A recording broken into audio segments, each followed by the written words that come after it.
ادع إلى سبيل ربك بالحكمة والموعظة الحسنة وجادلهم بالتي هي أحسن إن ربك هو أعلم بمن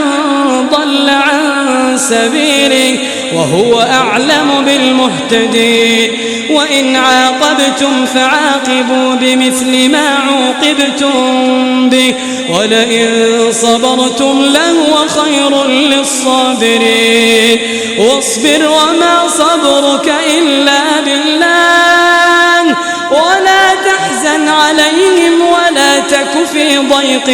مما يمكرون إن الله مع الذين اتقوا والذين هم محسنون.